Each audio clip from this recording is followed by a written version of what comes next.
La parole est à Sophie Panonacle. Merci, Monsieur le Président. Je veux remercier bien évidemment Madame et Messieurs les présidents et rapporteurs d'avoir mis au cœur des enjeux d'aménagement des territoires la question de l'adaptation de l'eau aux défis climatiques. Les conséquences du changement climatique sont nombreuses et affectent nos littoraux. Monsieur le rapporteur Horry, vous en avez parlé. Présidente du bureau du Conseil national de la mer et des littoraux, je suis particulièrement attentive à l'accélération effectivement de ces risques d'origine naturelle et également anthropique. Dans votre rapport, vous préconisez un accompagnement financier de l'État au développement des projets de réutilisation des eaux usées traitées en zone littorale. Cette recommandation est, à mon sens, particulièrement pertinente au moment où plusieurs zones ostréicoles, dont celle du bassin d'Arcachon, ont été polluées par les débordements d'eau usée provoqués par des précipitations abondantes et qui ont entraîné de nombreux cas d'intoxication par la présence du norovirus dans les coquillages. Aussi, la mise en pratique de votre proposition permettrait d'une part de limiter les risques de pollution du milieu marin et d'autre part de réaliser une économie conséquente de la ressource en eau.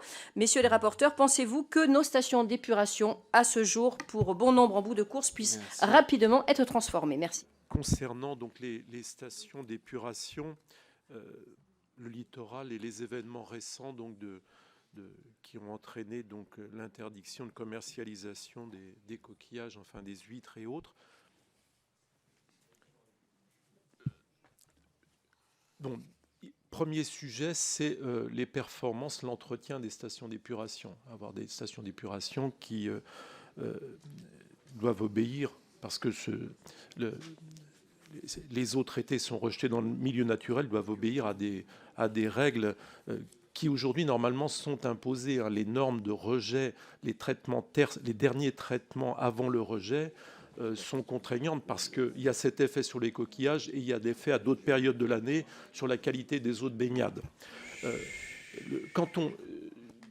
Petite précision, quand on dit que les stations débordent à cause donc des intempéries, elles débordent aussi parce qu'au moment, c'est lié aussi au réseau. Je m'explique.